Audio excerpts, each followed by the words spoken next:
Pero vamos a ver. Me dicen si se ve la presentación. Sí se ve. Sí, sí se ve. Bueno, pues vamos a hablar del libro de Levítico y vamos a comenzar diciendo que el libro de Levítico es el corazón del Pentateuco. ¿Recuerdan qué es el Pentateuco?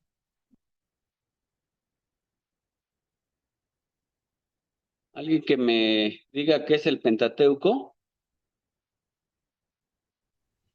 Son los 5 primeros libros de la Biblia.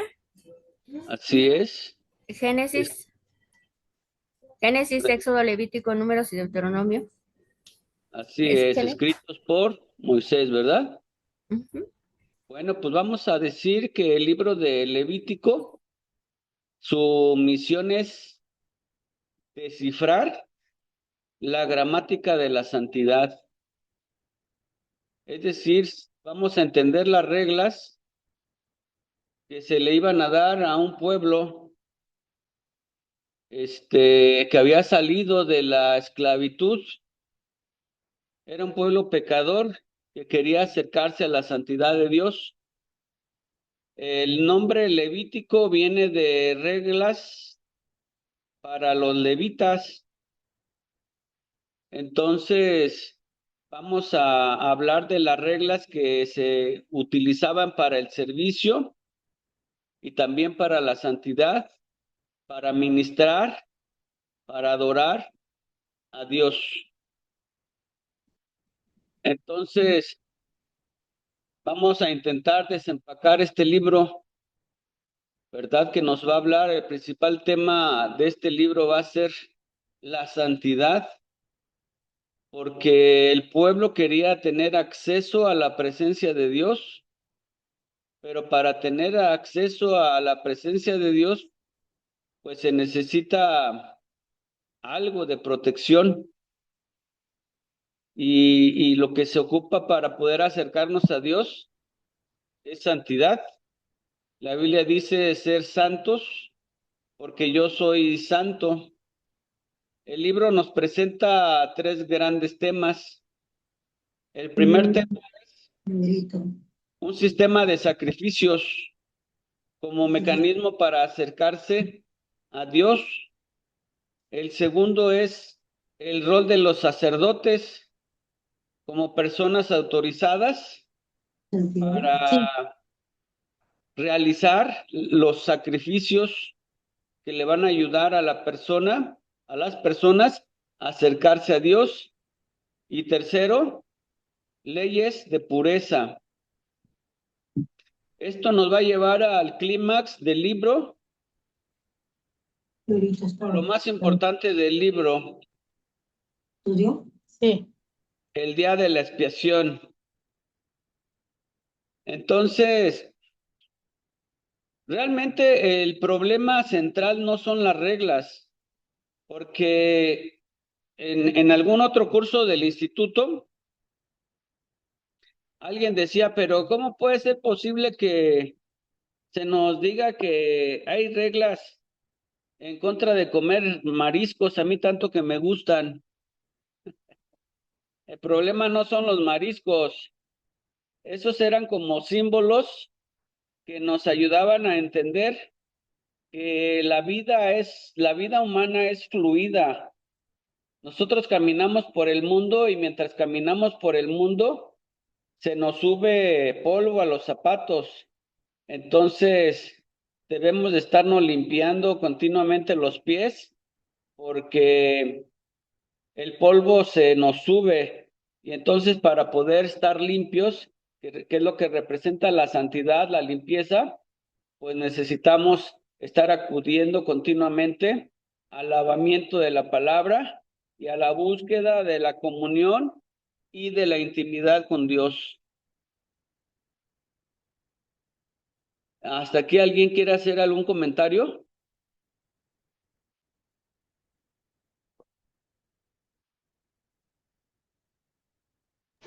No. Bueno, entonces vamos a continuar. El asunto es el siguiente. Dios es santo. Y el hombre es pecador. En alguna vez, estaba yo viendo un documental y en ese documental estaba yo viendo algunas personas que se llaman vulcanólogos. No sé si saben qué significa eso. Pues los vulcanólogos son los que estudian los volcanes. Y entonces, imagínense, yo les preguntaría a ustedes, ¿alguno de ustedes se animaría a meterse a nadar entre la lava? ¿Por qué no? Va a estar calientita, ¿no? Me desbarata. Exactamente, si tú te metes a la lava, pues te desbaratas. En, en menos de un minuto te consumes. Entonces, algo así representa la santidad de Dios. El hombre pecador, si quiere estar en la presencia de la santidad de Dios, un hombre pecador, pues no puede estar. Eh, la santidad de Dios es como la lava a la materia, lo consume todo. Entonces, pero se me hizo curioso que los vulcanólogos tienen unos trajes especiales muy resistentes al calor. Y entonces yo veía que se acercaban y llevaban como herramientas de cerámica y tomaban muestras de los volcanes y podían manipular la lava de los volcanes. Entonces decía, bueno, pues ¿de qué material estará hecho esos trajes que aguantan tantas temperaturas? Entonces, en el libro de Levíticos se enseña acerca de rituales, acerca de sacrificios, de cómo el hombre podía acercarse temporalmente a la presencia, a la santidad de Dios, cubriendo el pecado a través de los sacrificios, a través de las ofrendas que se presentan en el libro de Levítico. Y eso es lo que vamos a estudiar el día de hoy. ¿Qué les parece? Oh, nos parece Amén. muy Interesante. interesante. Casi no veo que quieran hablar, o no tendré micrófono yo, dejen ver. ¿Dónde está mi micrófono? No, no lo veo. A ver, ahorita checamos. Bueno, entonces, estamos diciendo que la gente para sobrevivir a la cercanía de la santidad necesitaba un traje. Estamos hablando metafóricamente, pero en el Antiguo Testamento se llamaba corbán, necesitaba un corbán.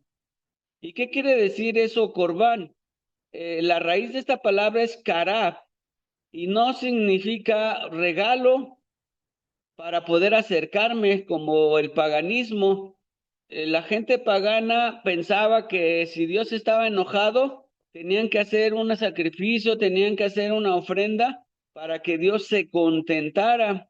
Y realmente en el libro de Levítico no se refiere a ese tipo de ofrendas y no se refiere a ese tipo de sacrificios para contentar a Dios, porque a Dios no lo podemos sobornar.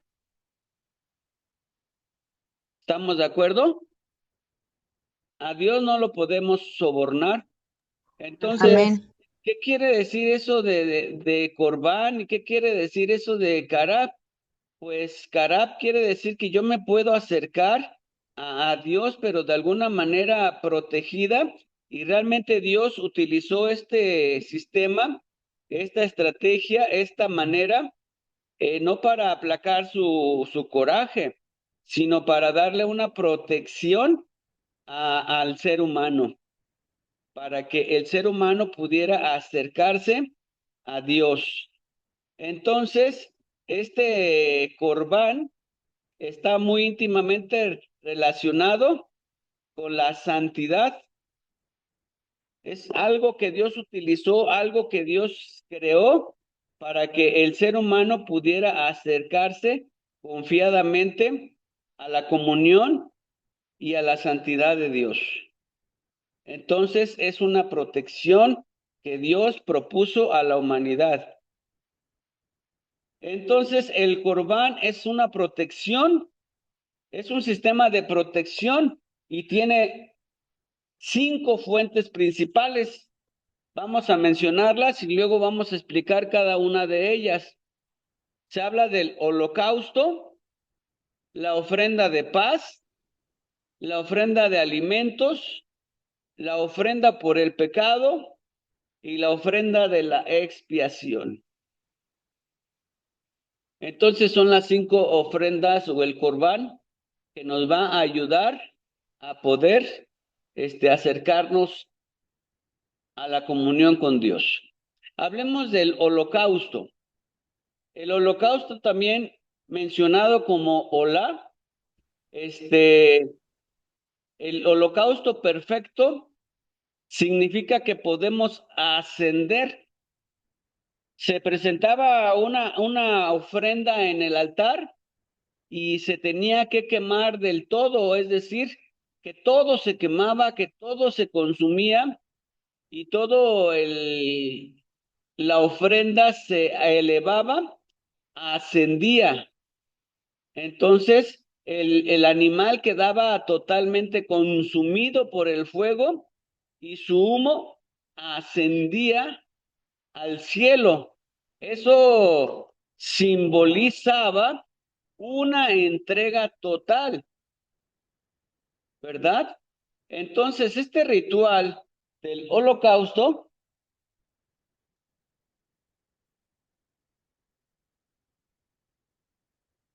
creo que se me andan olvidando las diapositivas, ¿verdad? Bueno, entonces ya hablamos ahí de que se Eso te iba a ocupa decir. como un traje especial para poder acercarnos y sobrevivir a la presencia de Dios, ¿verdad?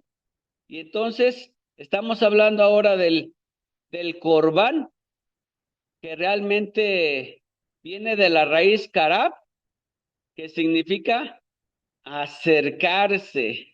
O sea, es un puente para poder acercarnos, ¿verdad? El Corbán es un puente para poder acercarnos a la presencia de Dios. Es una protección que Dios hizo para nosotros. Voy a pasar la siguiente diapositiva.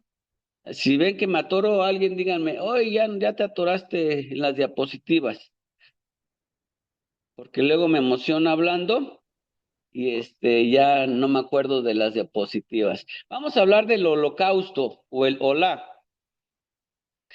Tiene 3 momentos y aquí están en la diapositiva. El momento número 1 es el momento de identificación. Eso quiere decir que la persona que había cometido algún pecado traía un holocausto y venía y ponía sus manos sobre el animal, y al poner sus manos sobre el animal estaba tomando conciencia de lo siguiente: este animal me representa. El destino que le va a tocar a este animal, o sea, la muerte, es lo que me debería pasar a mí, ¿verdad? Entonces, yo estoy transfiriendo mi culpa y mis consecuencias a este animal. Luego, en el segundo cuadro, pues obviamente ya venía la muerte, pero el que tenía que degollar al animal no era el sacerdote, no era un asistente, sino el que tenía que degollar al animal era el mismo que estaba presentando la ofrenda, el que traía la ofrenda, ¿verdad? Él tenía que encajar el cuchillo, él tenía que abrir el cuello y entonces, de alguna manera, él tenía que entender que la paga del pecado es muerte. Y entonces lo que estaba haciendo era un recordatorio crudo, era un recordatorio brutal, pero necesario. Y aquí se estaba enseñando que Dios había provisto un sustituto, es decir, alguien que muriera en su lugar, alguien que derramara sangre en su lugar. Y entonces, cuando la persona que había cometido pecado hacía esta ofrenda de holocausto, pues se iba de alguna manera con la conciencia más tranquila, porque decía, alguien ya pagó el precio de lo que yo debía haber pagado. La sangre se recogía en un recipiente y los sacerdotes llevaban la sangre a rociarla en el altar. Y entonces, la palabra de Dios en el libro de Levítico dice la escritura que se debe de usar sangre, porque dice, porque la vida de la carne en la sangre está, y yo os la he dado para hacer expiación sobre el altar. Recuerden esto, la vida de la carne en la sangre está. Y Dios utilizó la sangre para hacer expiación sobre el altar. Entonces la sangre sirve para cubrir el pecado de la gente. En el Antiguo Testamento, en el sacrificio, en el olá, era temporal. Y ya en el Nuevo Testamento, la sangre de Cristo es definitiva y es permanente, ¿verdad? Entonces, la sangre trae perdón, la sangre trae justificación, la sangre cubre el pecado. Entonces, cuando se quemaba la ofrenda, el humo subía hacia el cielo y dice la Biblia que era como olor grato para Dios. Y no es que a Dios le gustara el olor de barbacoa asada, no es un tema de olores o de aromas, más bien es un tema de que Dios acepta el sacrificio. Estamos hablando del sistema del Corbán y estamos diciendo que el sistema del Corbán es ese traje que cubría al vulcanólogo para poderse acercar al volcán, a la lava. Pero estamos hablando a manera de metáfora. El Corbán es como un traje que nos permite acercarnos a la presencia de Dios. ¿De acuerdo? ¿Ya pasó otra diapositiva? Ay, Déjenme ver, perdón. creo que no. Bueno, sí, exactamente. Aquí dice que los únicos que podían acercarse a presentar, a derramar, a esparcir la sangre dentro del altar eran los sacerdotes, ¿verdad? Los Amén. capítulos 8 y 9 del libro de Levítico hubo una gran ceremonia de iniciación. Se inició a Aarón y a los hijos de Aarón se les consagró para que fueran sacerdotes y para que pudieran realizar este tipo de ofrendas y este tipo de sacrificios delante de Dios. A Moisés se le había ordenado cada detalle de la ropa, del lavado de la ropa, de cómo se debían de hacer los sacrificios y de que todo se tenía que hacer en obediencia. No hay espacio para la improvisación, ¿verdad? Déjenme ver. Exactamente, vamos ahí. Entonces, llegó el día en que se hizo la consagración de los sacerdotes y se presentó a los sacerdotes una ofrenda y la ofrenda fue recibida y fue aceptada delante de Dios. Y resulta que el pueblo se emocionó, ¿verdad? Porque fue una ceremonia pública. Y cuando se vio que Dios recibió esa ofrenda, y estaba diciendo que recibía la ordenación de Aarón y la ordenación de sus hijos como sacerdotes. Entonces la gente estaba celebrando eufórica. Pero más adelante nos damos cuenta en el capítulo 10 que sucede una historia impactante. Aparece la historia de Nadab y Abiú, los hijos de Aarón, recién consagrados, deciden hacer su propia ofrenda de incienso a Dios. Y el texto dice que ofrecieron fuego extraño. En hebreo, Sara, quiere decir fuego extraño. También podemos entender que significa no autorizado, o algo que Dios no les dijo, algo que Dios no les mandó. Entonces podríamos decir que ellos trataron lo sagrado como profano o lo profano como si fuera sagrado. En la actualidad, nosotros los que hemos sido llamados al ministerio, hemos sido llamados a servir al Señor, pero no podemos presentar fuego extraño. Es decir, que tenemos que predicar la palabra como Dios nos la enseña. Tenemos que realizar el servicio como Dios lo pide. A veces la gente que quiere innovar,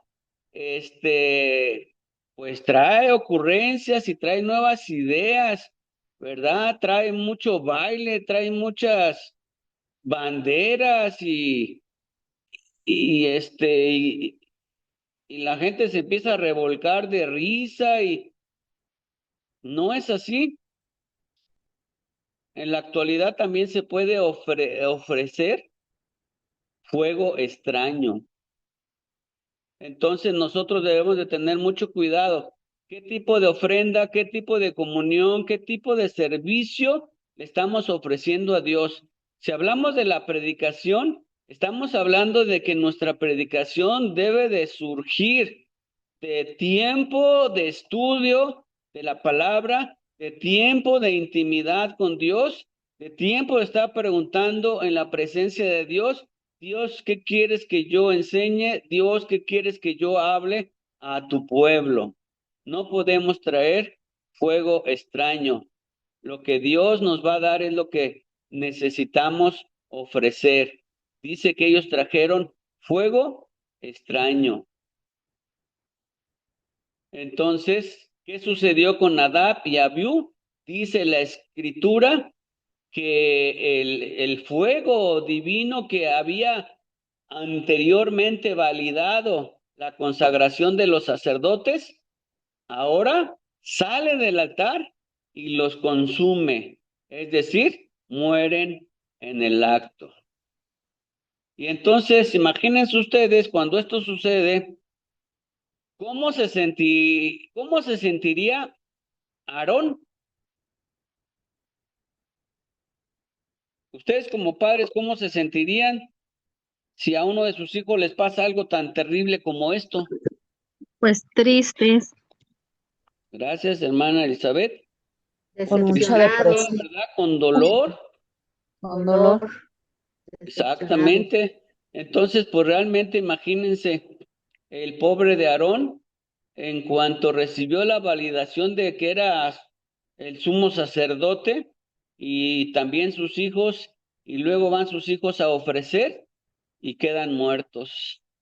Entonces, amados hermanos, es muy importante que nuestro servicio al Señor, traiga la unción del Espíritu Santo, porque el ministerio, el servicio a Dios es un privilegio, pero también la cercanía con Dios lleva una responsabilidad, y la responsabilidad, si no la tomamos como sagrada, puede ser mortal.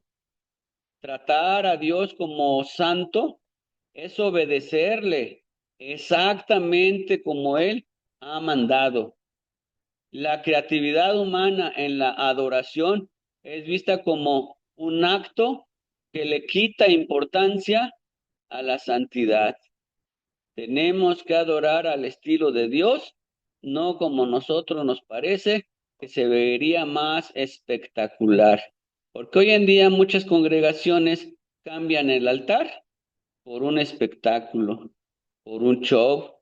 Ya no hay diferencia entre un concierto mundano y un concierto de cantantes que se dicen cristianos. Aquí a lo mejor algunos de ustedes podrían estar en desacuerdo conmigo, pero pues se vale que nos manden sus comentarios en la tarea. ¿De acuerdo? Entonces vamos a hablar un poquito sobre Aarón. Después de que pasó esto, el texto dice que Aarón cayó. Es decir, no habló, no hubo protestas, no hubo quejas, solo silencio. Es como si Aarón entendiera la terrible justicia de lo que acababa de pasar. Y en silencio, en sumisión, en entendimiento, pues Aarón se quedó guardando silencio. Es interesante notar que después de este evento, después de este incidente, Dios le da una orden directa a Aarón y le dice, ni tú ni tus hijos beberán vino cuando entren al tabernáculo.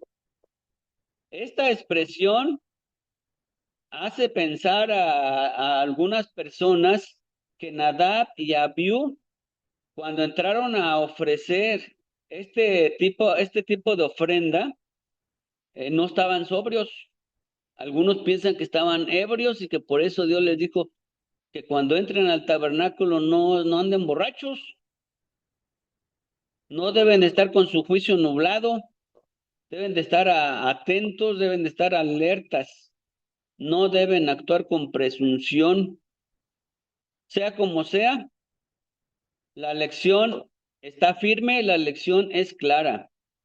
El acceso a lo sagrado requiere sobriedad, reverencia y absoluta obediencia a los principios de Dios. Voy a hacer una pausa. ¿Alguien quiere opinar algo? Sí, yo. ¿Diego? Ya vamos en otra diapositiva, seguimos en la misma. Ay, pues acuérdenme. Exactamente, ahí está. Ahí está cuando Nadab y Abiú.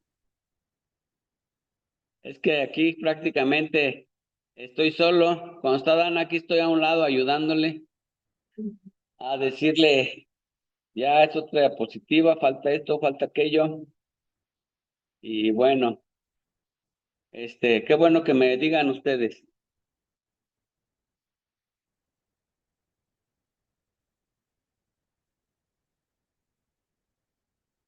Vamos a hablar del siguiente punto antes de pasar a nuestro primer descanso, porque nos estamos acercando.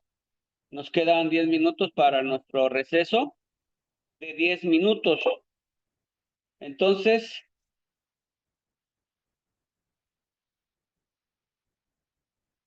vamos a pasar al capítulo 11, del capítulo 11 al capítulo 5, digo 15, del 11 al 15. En esta parte del libro de Levítico es donde la mayoría de las personas que están leyendo este libro tira la toalla, como que les parece raro, como que de qué están hablando. No puedo comer carnitas de puerco, no puedo comer camarones tan deliciosos que saben empanizados. Entonces, pues, ¿de qué me están hablando? No se trata de eso. Recuerdan ustedes que cuando estudiamos el libro de Éxodo, dijimos que la ley es espiritual. Todo lo que Dios utilizó en el Antiguo Testamento era de alguna manera simbólico que representaba lo espiritual. Para nosotros va a representar que hay cosas que debemos de estar atentos. ¿Cómo nos vestimos? ¿Qué hacemos? ¿Cómo nos comportamos? A eso es a lo que se refiere cuando nos presenta todo este tipo de símbolos, está representando asuntos Amén. espirituales, no tanto como que voy a comer esto y esto no lo voy a comer, sino lo que voy a hacer y lo que voy a dejar de hacer. Entonces, habla del capítulo 11 al 15, hace unas listas muy largas. Habla de animales puros, impuros, habla de reglas sobre el parto, habla de asuntos sobre enfermedades de la piel.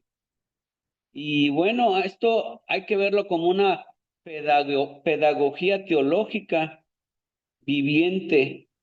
¿Qué les parece esa expresión? Pedagogía teológica viviente. Significa que hay prácticas que nosotros debemos estar cuidando cómo estamos actuando en nuestra vida. Tiene que ver con pedagogía de la santidad. Hay que tener clara la diferencia entre el bien y el mal, que en el libro de Levítico aparece como Taor y Tamé. ¿Y qué significa eso? Taor significa lo que es puro y Tamé lo que es lo que está contaminado.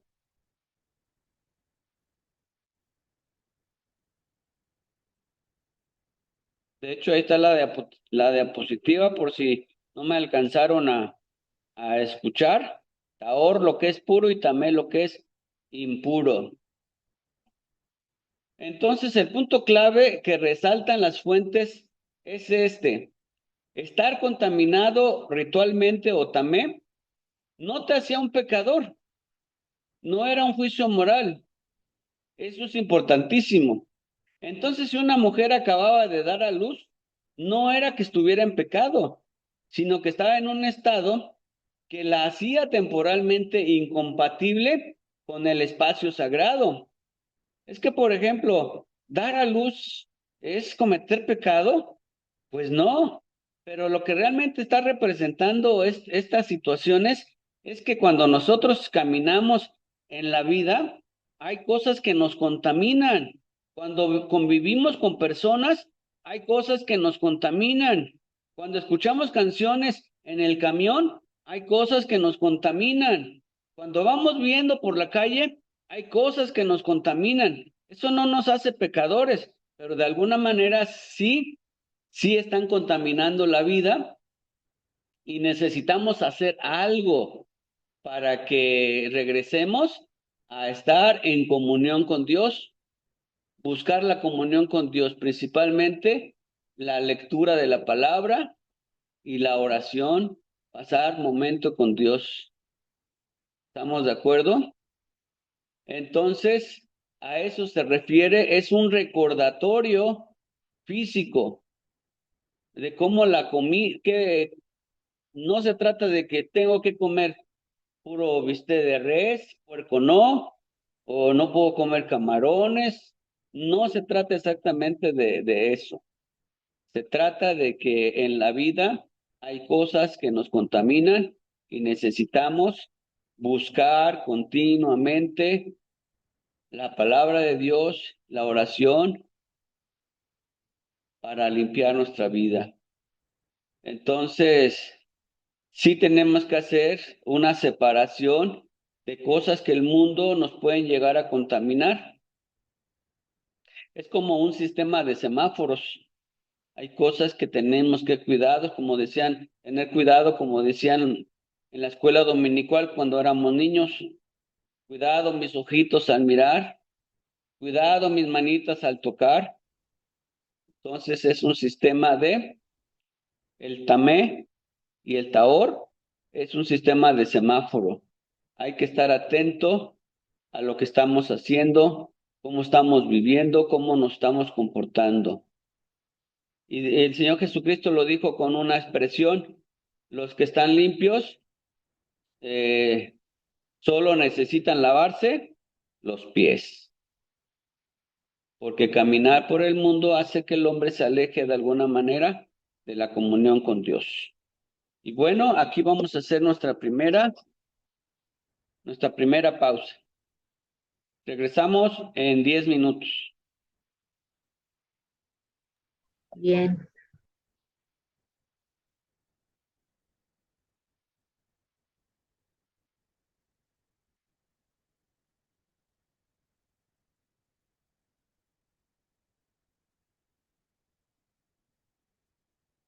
Diez minutos de un cafecito con galletas. Vamos a continuar. Esta es la hermana Elizabeth Avilés. ¿Cómo me agarraron comiendo? Provecho, provecho. Pues vamos a continuar con este asunto Sí, gracias, hermano. del Corbán y del Tamé. Vamos a ir a las diapositivas estas.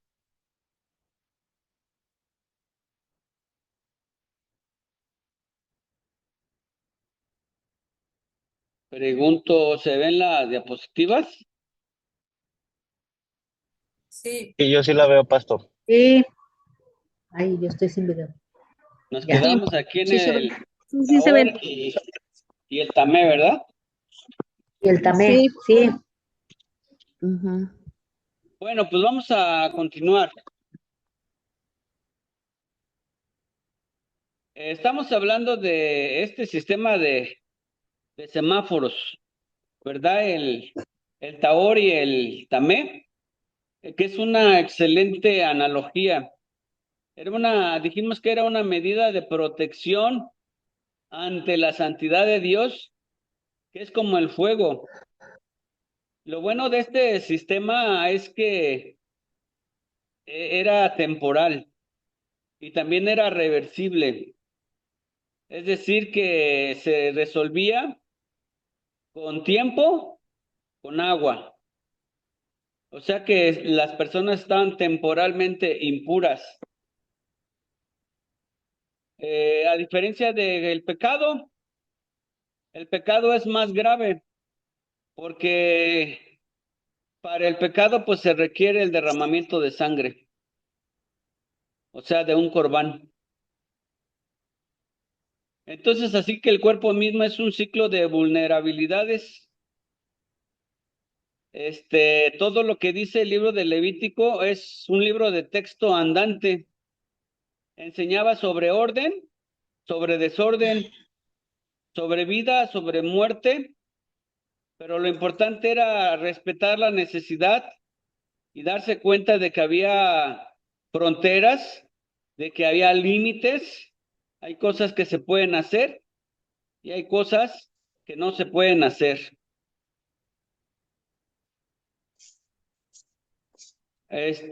También hablaba sobre qué animal es correcto comer y qué animal no era correcto comer,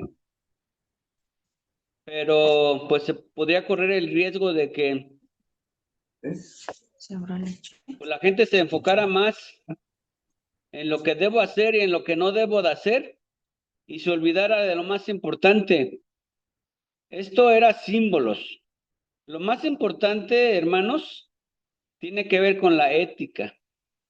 ¿Alguien sabe qué es la ética?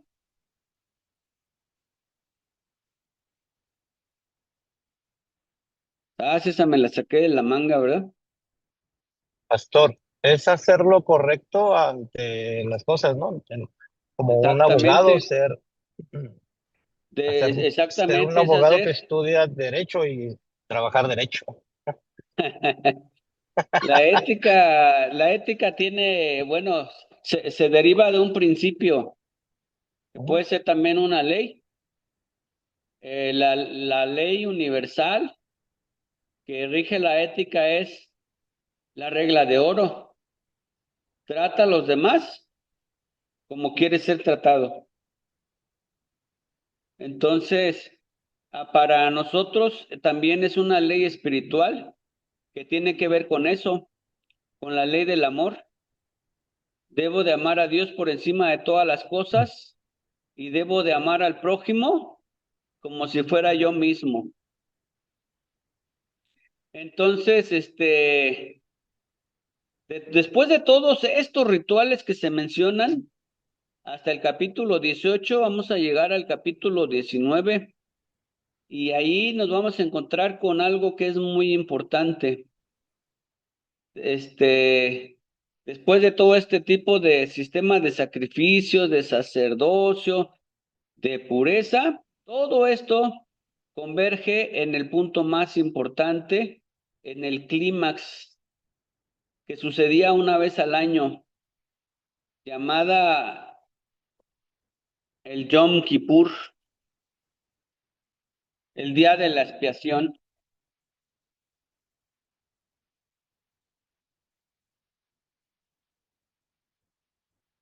El día de la expiación, el Yom Kippur.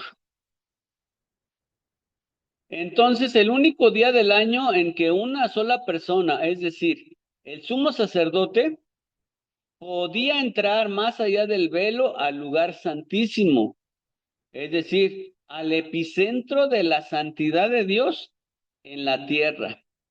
Para poder llegar al epicentro de la santidad de Dios en la tierra, solo se podía una vez al año y debía de haber existido derramamiento de sangre, el día de la expiación o de Yom Kippur.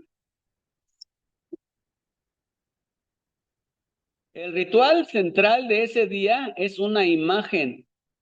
Es una de las imágenes más poderosas de toda la Biblia. Involucraba dos machos cabríos, lo más idénticos posibles. Se echaban suerte sobre ellos. Uno era para Yahvé y el otro era para Azazel. Algunos dicen, a ver, ¿uno era para Dios y otro era para el diablo? No. Aquí dice que eran dos machos cabríos, uno era para Yahvé y el otro era para Azazel. ¿Qué significa eso? El primero, el de Yahvé, era sacrificado como ofrenda por el pecado.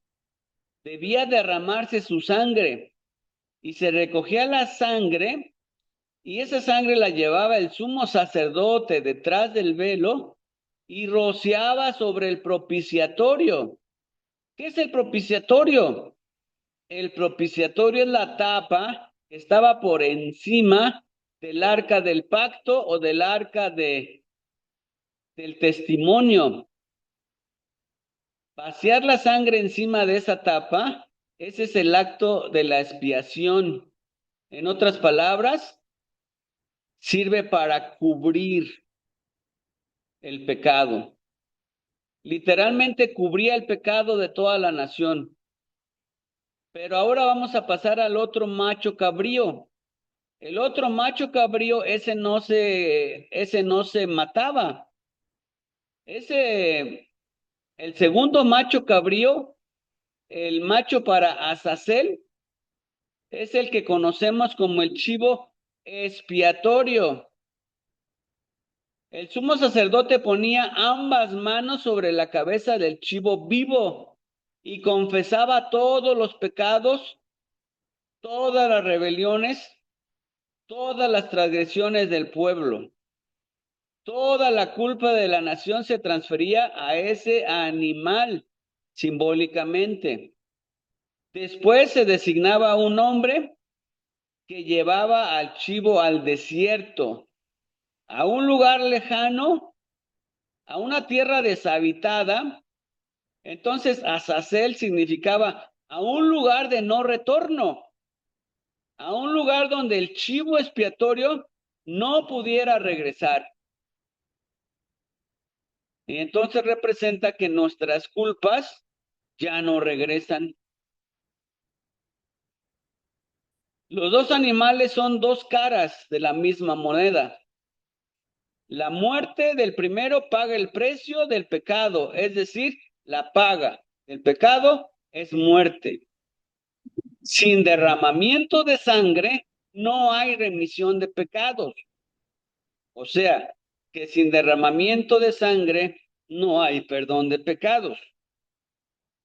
Entonces, el primer chivo satisface la justicia, pero el segundo saca la culpa, remueve la culpa, aleja la culpa. Se va a un lugar que no vuelvas más. Debe irse, debe desaparecer en el horizonte. Esto debió hacer un alivio psicológico y espiritual para el pueblo. Este simbolismo es brillante y completo. Dos caras de una misma ofrenda. ¿Eh? Dos caras de una misma ofrenda.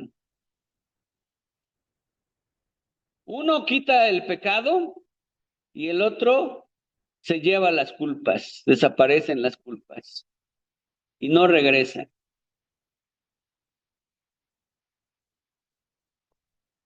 Llegamos al capítulo 19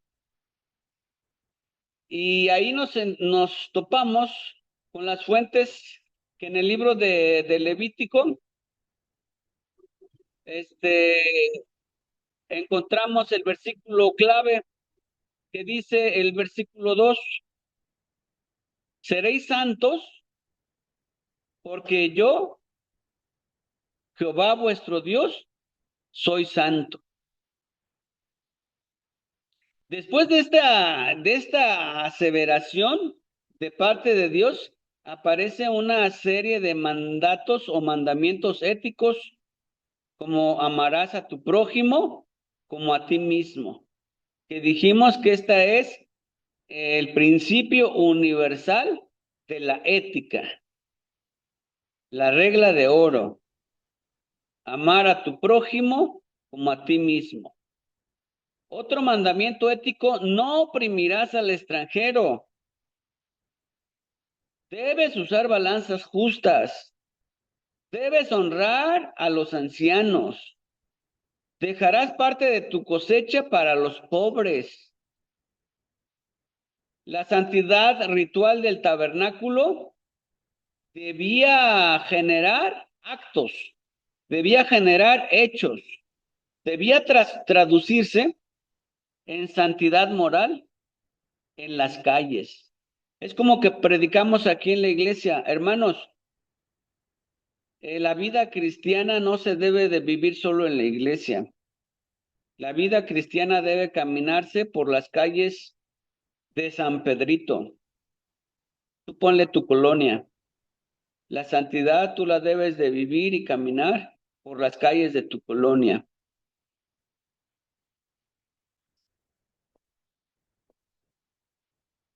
Todo lo que acabamos de estudiar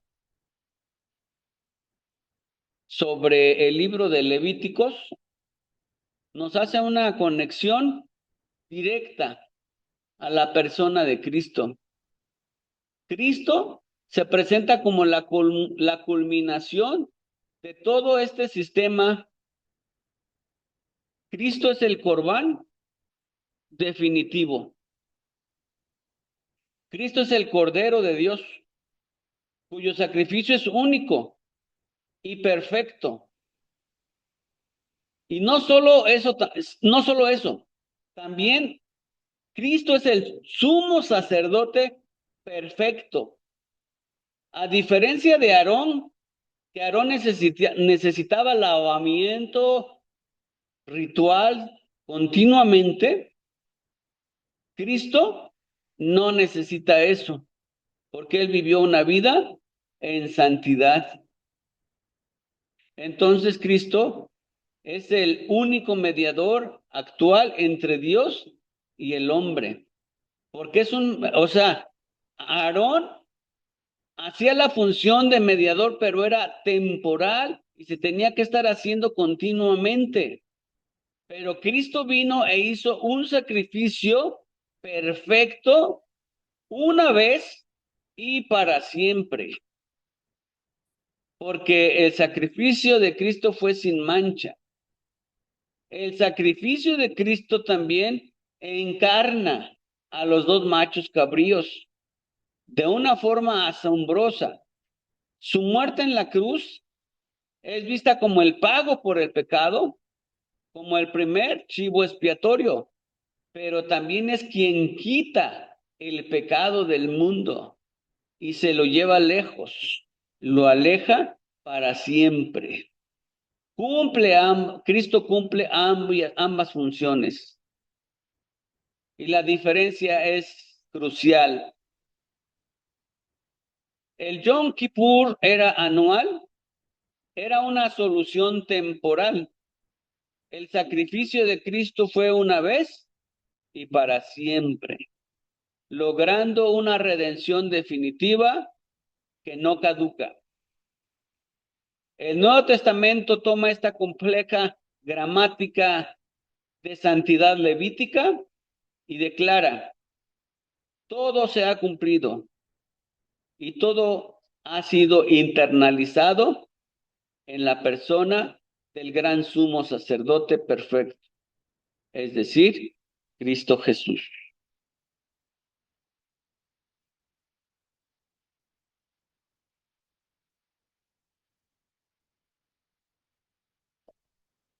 Comentarios.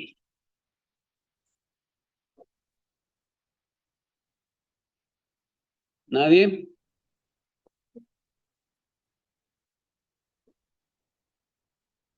Creo que ya se fueron tú.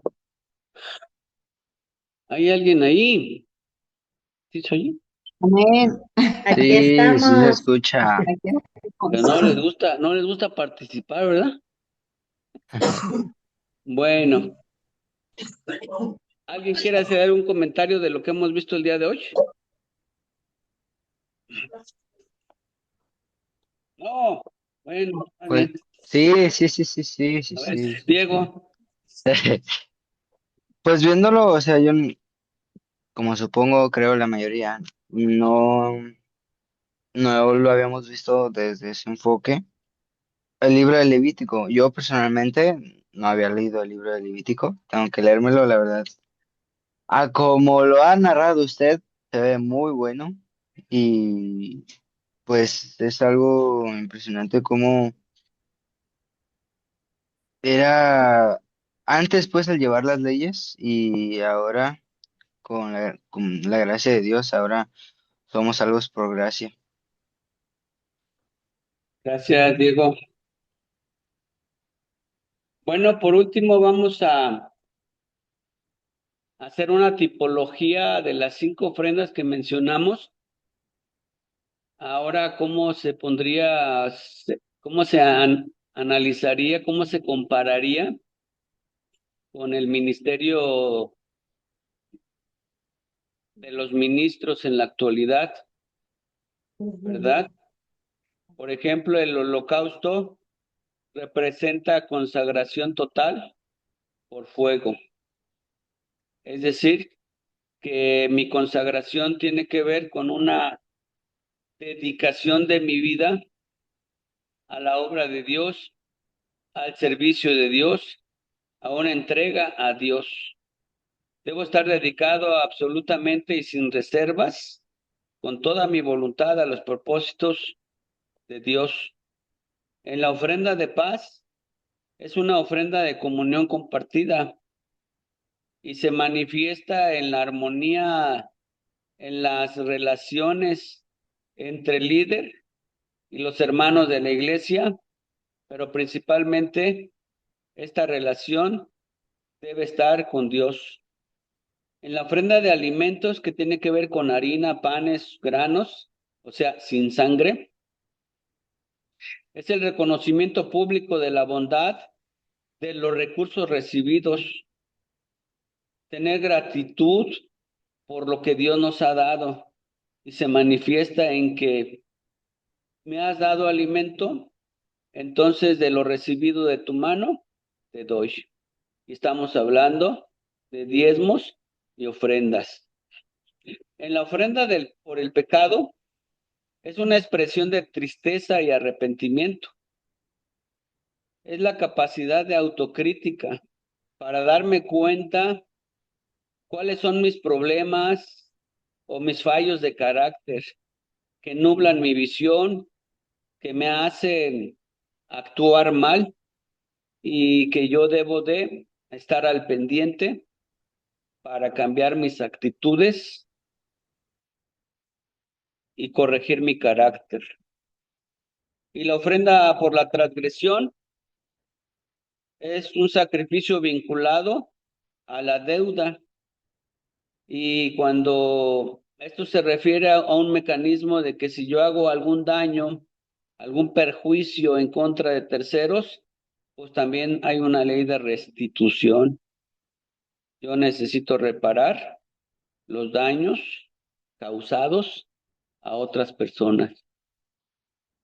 Y pues con esto terminamos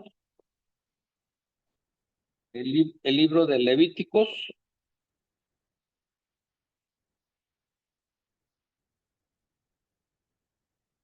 Y nos quedan como 20 minutos. Entonces, ¿qué les parece si pasamos a las fichas?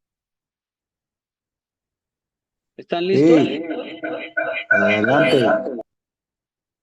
Bien, entonces, atentos. Voy a ver si contestan o si no voy a tener que preguntarles yo porque estoy viendo como que no se animan a opinar.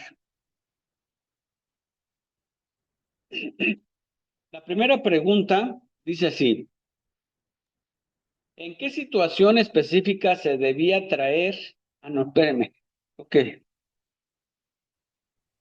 Creo que ya voy muy adelantado. ¿Se ven las preguntas o no? Sí, Sí. A ver, listos. Ahora sí. ¿Cuál es el significado del nombre del libro del Levítico?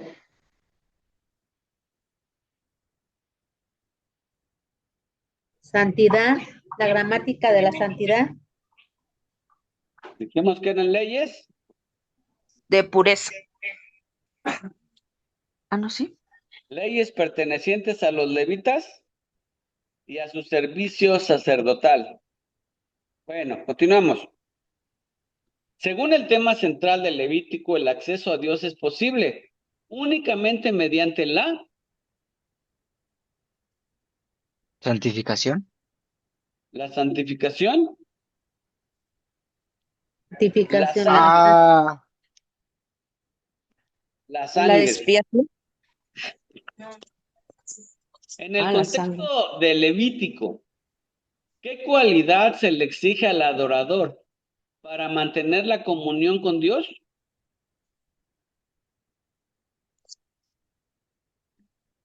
La oración. ¿Se le pide oración para mantener la comunión con Dios? santidad. Se le pide santidad.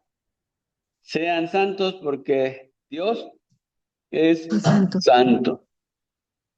De acuerdo con Levítico 19:2, ¿cuál es el propósito práctico y espiritual del Código de Leyes de Israel? Que son preguntas más complicadas, ¿verdad? Sí. Vamos a ver la respuesta porque parece que esta está muy difícil, ¿verdad? Soy Hacer a santo. Israel una nación santa y separada de las costumbres de otras naciones. Siguiente. ¿Quién es el autor tradicional del libro del Levítico? Moisés. Moisés. Exactamente, Moisés. Ahí está. ¿Qué significa el término corbán? acercarse o Así es, protección. sí. Nos Dice puede palabra acercar a hebrea que Dios. significa literalmente aquello que se acerca o se aproxima, exactamente. Como decía Diego, el concepto fundamental es acercarse, lo que permite acercarse. ¿De qué raíz hebrea proviene la palabra corbán? ¿Y qué significa dicha raíz?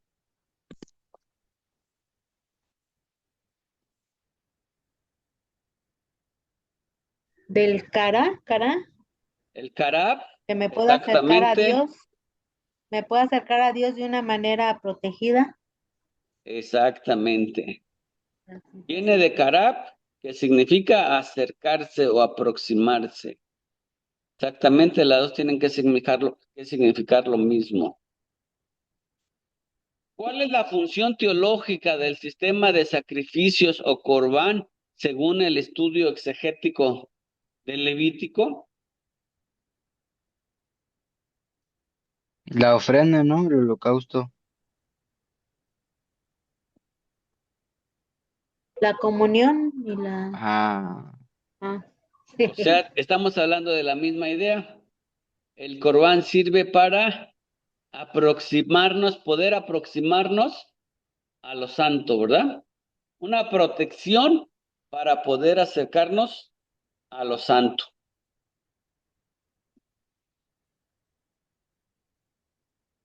¿Cuál es el concepto de Olá?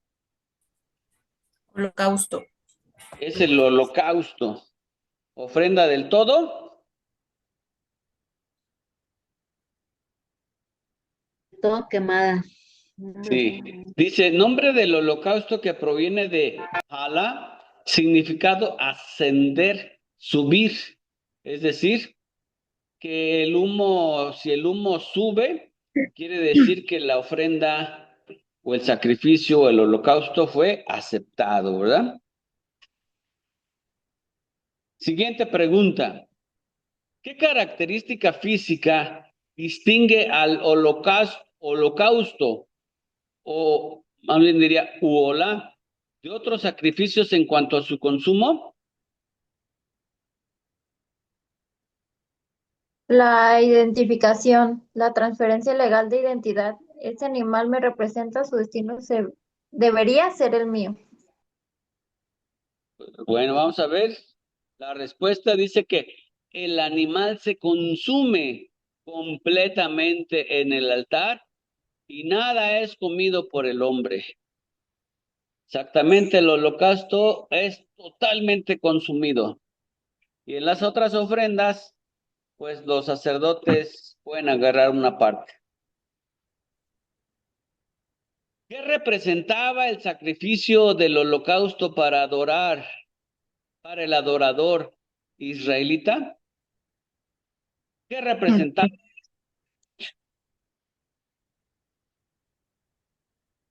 ¿Entregar la culpa? Total consagración a Jehová.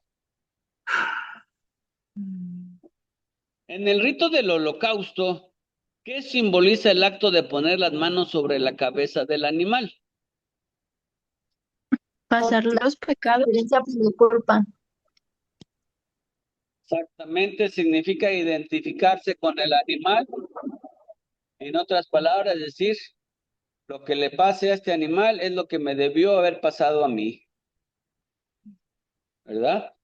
Identificación y transferencia, donde el animal se convierte en el sustituto del pecador.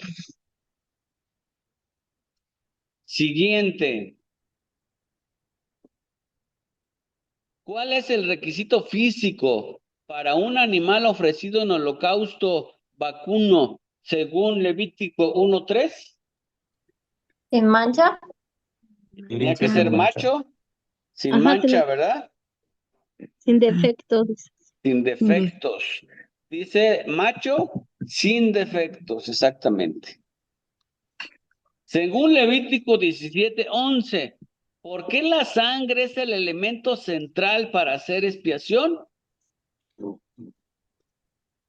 Para limpiar el pecado que se había hecho. Porque la vida de la carne es la sangre.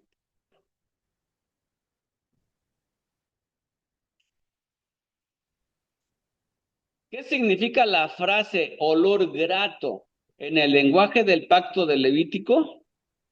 Agradable. era aceptable por Dios.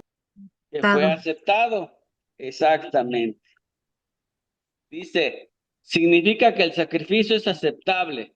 Ha cumplido su propósito de crear un camino de acercamiento entre el hombre y Dios. Siguiente, ¿cuál era la función pedagógica del sistema levítico? según el Nuevo Testamento? La regla de oro, no. Pues sí, que eran como normas éticas, ¿no? Ujú, sí. Dice, servir como un tutor pedagógico para preparar a Israel para reconocer al Mesías. O sea, fue una instrucción simbólica, una enseñanza simbólica para cuando llegara el Cordero de Dios, el pueblo de Israel pudiera Distinguirlo. saber quién era el Cordero de Dios. De hecho, Juan el Bautista le dijo a los judíos, he aquí el Cordero de Dios que quita el pecado del mundo. Siguiente pregunta. ¿Qué tipo de ofrenda simboliza la comunión entre el Dios y el oferente, compartiendo parte del animal con el sacerdote? La ofrenda de paz. La ofrenda de paz. Exactamente. ¿En qué consiste la ofrenda de alimentos? ¿Y qué reconoce el oferente en ella? Ay, eso ya no lo vimos, ¿verdad? Sí. ¿Sí lo vimos? Dijo que era dar la gratitud por los diezmos y las ofrendas. Sí. Dice, consiste en harina, panes, granos y Bueno, sí, reconoce la harina, bondad panes de y Dios. granos. Ajá. De lo recibido de tu mano, te Te damos. damos. Siguiente pregunta. Nomás les voy a hacer 20, ¿eh? ¿Qué sentimiento y deseo expresa un israelita a través de la ofrenda por el pecado? Tristeza y Tristeza, arrepentimiento. tristeza. Y tristeza por el pecado y deseo de perdón y limpieza. Muy bien. La última, ¿están listos? ¿Quién se la llevará? ¿En qué situación específica se debía traer una ofrenda de transgresión? En el sacrificio vinculado a la deuda. A la deuda. Por los pecados involuntarios. Sí, que exactamente, que dicen casos de ofensas que requerían restitución. Bueno, son 60 tarjetas, las terminan de ver, ya le avanzamos 20, les quedan por ver 40, pues ahí lo hacen de tarea y nos vemos la semana. Ah, no. ¿Hay algún comentario antes de irnos? No. ¿Nadie tiene algún comentario? No. No, Ya quieren que ninguno. termine la clase, que no Todo nos bien. faltan 11 minutos. Bueno, mientras queremos invitarles,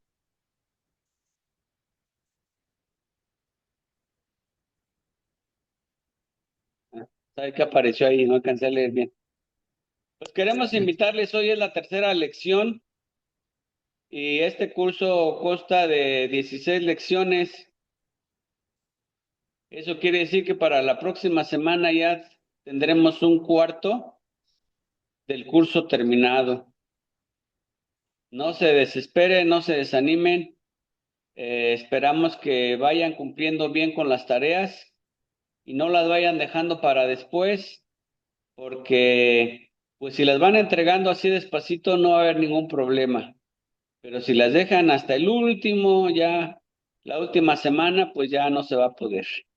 Entonces no vayan dejando tareas para después, vayan entregándolas despacito, despacito, y y nos va a ir muy bien. Pues no sé si alguien tenga algún comentario antes de despedirnos. Yo, pastor, ¿cuál era la palabra que dijo hace como en la primera clase? Antes del receso dijo una palabra pedagógica, no me acuerdo, que eran tres palabras juntas que dijo, esta palabra es nueva. Una palabra pedagógica, déjeme acordarme bien.